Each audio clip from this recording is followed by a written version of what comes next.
Why you? I told you, gut feel, and it felt so right eh. Naiiyak din. Ikaw kasi mo lang.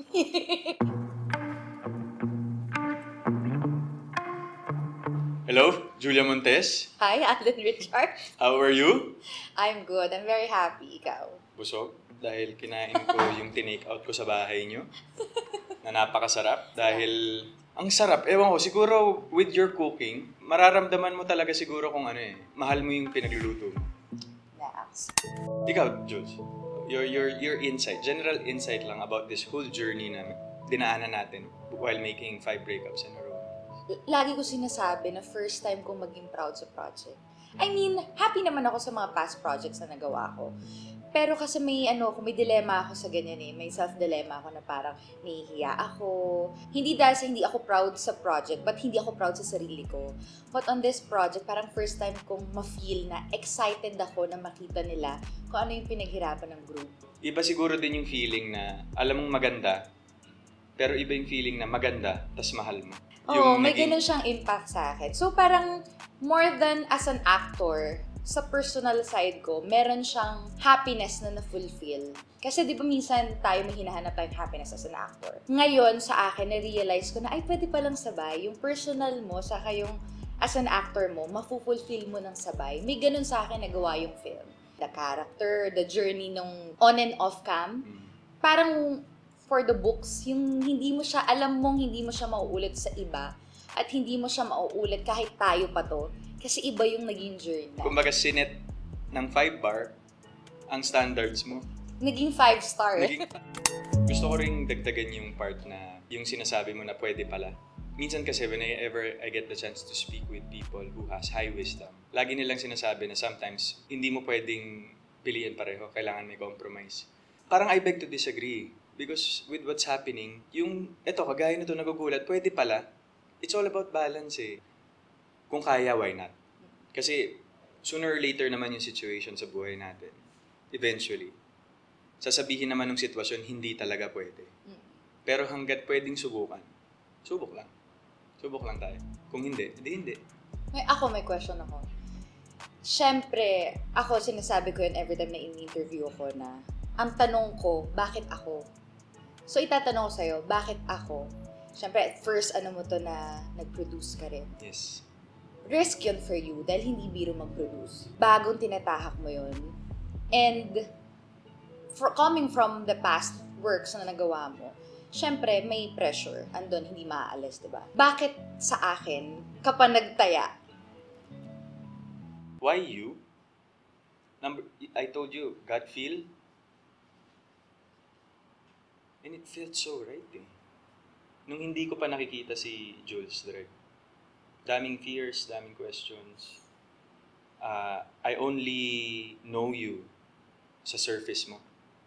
I think everything happens for a reason. Si Lord, binibigyan tayo ng mga opportunity sa buhay because kailangan siyang mangyari sa buhay natin.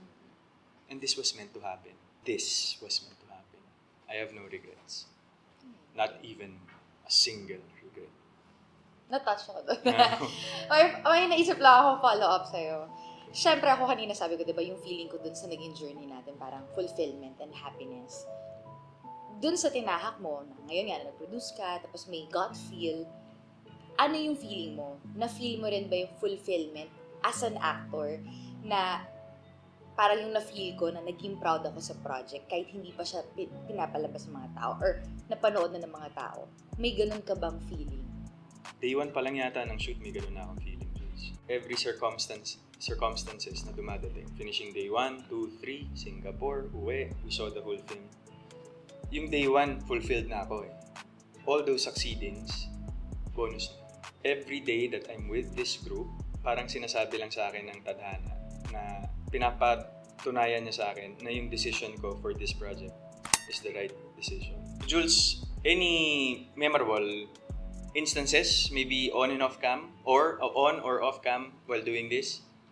Actually, alam mo, isa yun sa mga hardest question. Ang hirap kasi kahit ako eh. Hindi kasi siguro, paano ko ba sabihin? Sometimes kasi, ang story sa teleserye may peak.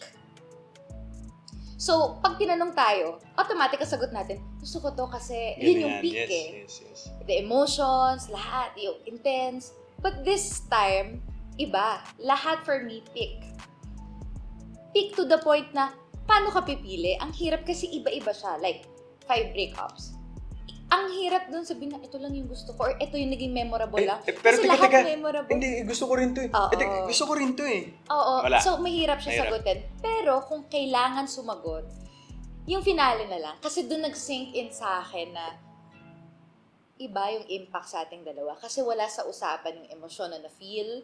Wala sa usapan yung paano How it would mabibitaw. go. Yes. Basta nagbigay si Direk ng ito.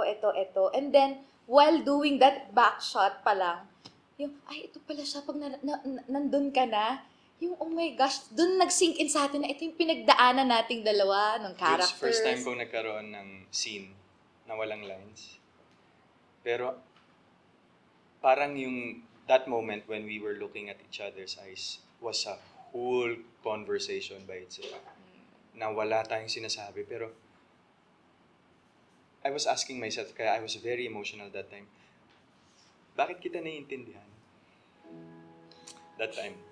Yeah, I was going back, ba't ko naiintindihan si Jules? Kahit wala siyang sinasabi. Siguro wala kasi tayong umabot tayo sa friendship na naiiyak din. Ikaw kasi sabi mo lang. Hindi, wala. Ngayon ko lang din siya nagdodon sa akin. Yun pala yung effect. Sabi ko, ngayon ko lang na-realize, nag-uusap tayo pero wala kang sinasabi, pero nagigets kita eh. Ako naman yun din yung na-appreciate ko sa'yo kasi sometimes, mafe-feel mo kasi kapag may wall eh. And may ganun na na-feel tayo sa isa't isa na, okay, basa ko ba? Tama ba basa ko? Tapos, basa niya. Tama. May ganun eh. So, iba talaga. Hindi dahil sa karap kita or hindi dahil sa may ginagawa tayong ganito. Iba talaga yung naging flow. Yes, I have to agree.